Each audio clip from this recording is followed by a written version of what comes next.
Business funding is about to change forever. And I'm not talking about some small tweak or minor policy update. I'm talking about a complete shift in how capital flows to small businesses in America, and 99% of people in this industry have no idea what's coming. For context, my company, Waiters Capital, has deployed over $40 million to small and medium-sized businesses. Over the last few years, I've worked with countless business owners and brokers, closed thousands of deals, and I'm in rooms with people who literally move billions of dollars in this space. So when I tell you that what's happening right now is going to fundamentally change who wins and who loses in this business funding game, you need to pay attention. Because if you're a business loan broker, if you're thinking about getting into this space, or if you're a business owner who needs capital, the decisions you make in the next 6 to 12 months are going to determine whether you eat or if you starve. So in this video, I'm going to break down exactly what's changing, why it's changing, and most importantly, what you need to do right now to position yourself to win while everyone else is scrambling trying to figure out what happened. Let's start with what's happening on the traditional lending side, and I'm talking about credit stacking, 0% interest business cards, and lines of credit. Right now, banks are fighting for new customers. Chase, Amex, Wells Fargo, all loosening approvals. 5-figure credit limits being handed out fast, approvals coming in with no docs and soft pulls. You may be asking, why is this? It's because the economy's shifting. Interest rates are high, defaults are rising, and these banks need to deploy capital to stay liquid and hit targets. That means they're making aggressive moves for now. But understand, this is temporary. We saw the same thing happen around 2019 and 2020. Approvals were flowing, everything was stacking, then COVID hit and banks pulled back overnight. Brokers with no backup got wiped out. The ones who survived, they were running both traditional and alternative models. You cannot afford to be a one-trick pony in this market. The banks won't tell you this, but they'll literally pay you for helping small businesses get money. Most people never hear about this industry, yet it quietly pays out 5-figure commissions every single month. In my free course, I show you step-by-step how to start your own business funding company, even if you never owned a business before. You'll see exactly how my students are earning $10,000, $20,000, even $40,000 a month, helping business owners get the capital they need. Click the link below to watch the free course and get the full blueprint to start your own funding company today. Now let's flip to the MCA and alternative lending world. Here's exactly what I've been seeing. Smaller lenders getting bought out, private equity groups rolling up ISOs, commission structures changing quietly, approval guidelines getting tighter. This isn't theory. I've seen multiple lenders I've used work with get acquired in the past year. Deals that used to pay out $3,000 now paying $1,500. Approvals are slower and criteria is stricter. So what happens if all your deals rely on 1 or 2 lenders?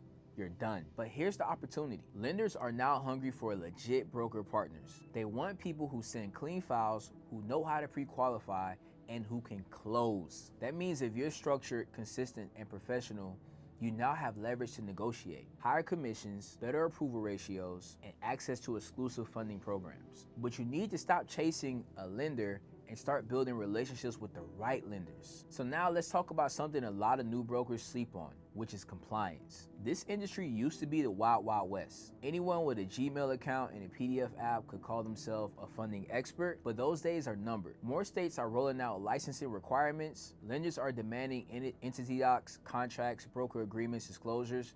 You can't just send a deal in anymore, you need systems. But here's why this is a good thing. It pushes out the scammers, it pushes out the quick money crowd, and it opens the door for professionally run brokers to dominate. If you're structured properly, I'm talking to LLC, contract, CRM, you can become a trusted partner instead of a liability. This is your moat, and most of your competitors won't build it. So now let's hit on the big one, marketing. 3 to 5 years ago, it was easy. You could post a screenshot, drop a funding quote, and get DMs. In today's world, that doesn't work. Everyone's doing it, everyone looks the same. The market is flooded with generic IG reels and 7-figure funded captions. Here's the shift. People don't want another funding guy.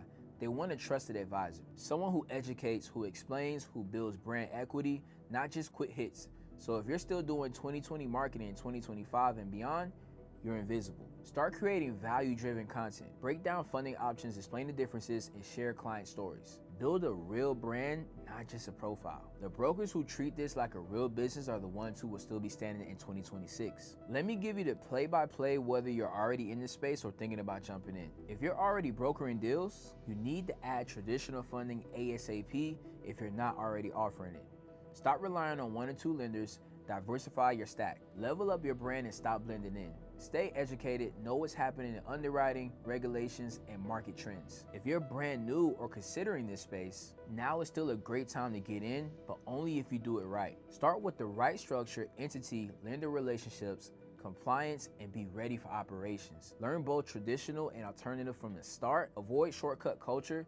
Learn from someone doing it at scale. This isn't the time to wing it. This is the time to get dialed in, because once the shift is complete, it's structured operators who are going to dominate this industry. So look, business funding is about to change forever. The question is, are you going to be one of the people who adapts and wins, or are you going to be one of the people who gets left behind wondering what happened? Now you got two options. Option one, you can try and figure all this out yourself, navigating all industry changes on your own, build your own lender list, relationships from scratch, create your own systems, and hopefully avoid all the expensive mistakes that most brokers make along the way. And I genuinely wish you the best of luck if that's the path that you choose. Or option two, you can learn from someone who's already navigated all of this, who's already built the relationships, who's already made the mistakes, and who can show you exactly how to build a funding business that's positioned for you to win over the next 5 to 10 years. If you're serious about option two, then click the video on the screen right now to watch my complete free training on how to start and scale a business funding company. In that training, I break down the entire business model, show you both traditional and alternative lending models, walk you through real deal examples, and give you the exact roadmap for building a 6 or 7 figure funding business the right way. So if you don't want to get caught sleeping when the industry shifts, click on that right now and watch that free training. And if you got value from this video, make sure you hit that button and subscribe to the channel for more content on business funding. I'll see you in the next one. Peace.